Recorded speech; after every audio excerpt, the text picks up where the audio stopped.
అశ్వినాయుడు గారు తట్టుకోలేకపోతున్నారు. సాక్షి ఒకటే కావాలి. అధ్యక్ష, ప్రభుత్వం బాధ్యత ఏంటి అధ్యక్ష? వాస్తవాల్ని సమాచారాన్ని శాసనసభ ద్వారా ప్రజలకు తెలియజేయడం ప్రభుత్వం బాధ్యత అధ్యక్ష. మా మంత్రి గారు ఏం చెప్పారు?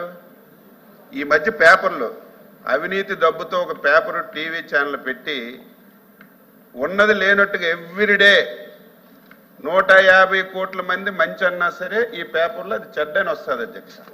ఇప్పుడే 2 నిమిషాల ముందు ఒక డిస్కషన్ జరిగింది. దీపం 2 పథకం కింద ఒక క్వశ్చన్ వేశారు. మంత్రి గారు ఎంత చక్కగా ఎంత క్లారిటీగా అరగంట సేపు సమాధానం చెప్పారు. బయట సాక్షి టీవీలో ఏమొస్తుందంటే మా మంత్రి గారంట నీళ్లు నమిలారట.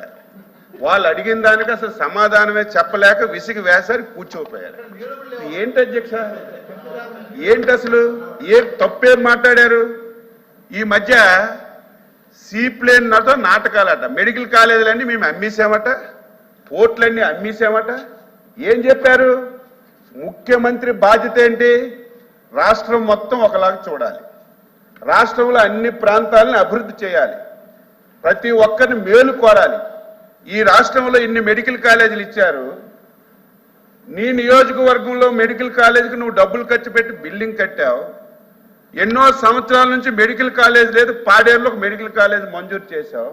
ఈ రోజు వరకు ఒక పైసా ఖర్చు పెట్టలేదని అడిగితే ఎందుకు తడుపుకుంటున్నారు? జీవోలు ఎవరైనా ఇస్తారు, 2 నిమిషాల్లో జీవో ఇవ్వచ్చు. జీవోలు ఇవ్వడం పెద్ద కష్టం కాదు, చిత్తశుద్ధి ఉండాలి. ఆ రోజు జీవోలు ఇచ్చి కనీసం రిక్వెస్ట్లు లేకుండా పరిశీలన లేకుండా ఇష్టానుసారంగా మెడికల్ కాలేజీలు ఇచ్చారు. దానివల్ల ఎక్కడ భవనాలు లేవు. ఇప్పుడే మా మంత్రి గారు చెప్పారు అధ్యక్ష, ఆడపిల్లలు నీ నియోజకవర్గం మెడికల్ కాలేజీలో ఆడపిల్లలకు హాస్టల్ లేక అవసరం పడుతున్నారు. ఇవన్నీ చెప్తే ఏదో మేము తప్పు మాట్లాడుతున్నాం అంటున్నారు. దయ ఉంచి మీకు అడుగుతున్నాను అధ్యక్ష, వీళ్ళు ఇష్టానుసారంగా మాట్లాడుతున్నారు. మెడికల్ కాలేజీల గురించి ఒక పూట డిస్కషన్ పెట్టండి, బొమ్మలతో సహా. అవసరమైతే ఆయన ఎక్కడ మెడికల్ కాలేజీ కట్టాడో వీడియో అక్కడ మేము సీసీ కెమెరాలు పెట్టి కూడా ఇక్కడ చూపించాలి. మొత్తం అబద్ధాలు అధ్యక్ష. సాక్షి పేపర్ ఉందని, టీవీ ఉందని లేనిది ఉన్నట్టుగా ప్రతిరోజు రాయడమే. ఉదాహరణ ఇప్పుడే 5 నిమిషాల ముందు మీరు చెప్పండి అధ్యక్ష, సమాధానం చెప్పారా లేదా మా మంత్రి గారు? మీరు సాటిస్ఫై అయ్యారు లేదా? 5 సార్లు అడిగితే 5 సార్లు సమాధానం చెప్పారు లేదా? బయట సాక్షులు ఏమొస్తుంది?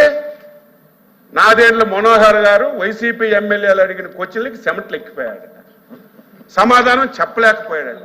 ఇలాంటి తప్పుడు రాతలు రాసి ఈ రకంగా చేయడం ఇది మంచి విధానం కాదు. ఇది ప్రజలు కూడా అర్థం చేసుకోవాలి అని చెప్పి నేను తెలియజేస్తున్నాను. మీరు ఒక పూట డిస్కషన్ పెట్టండి ఈ మెడికల్ కాలేజ్ గురించి. అక్కడ మేము సీసీ కెమెరాలు పెడతాం.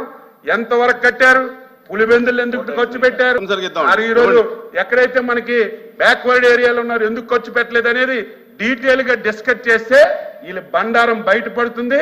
ప్రజలు తిరగ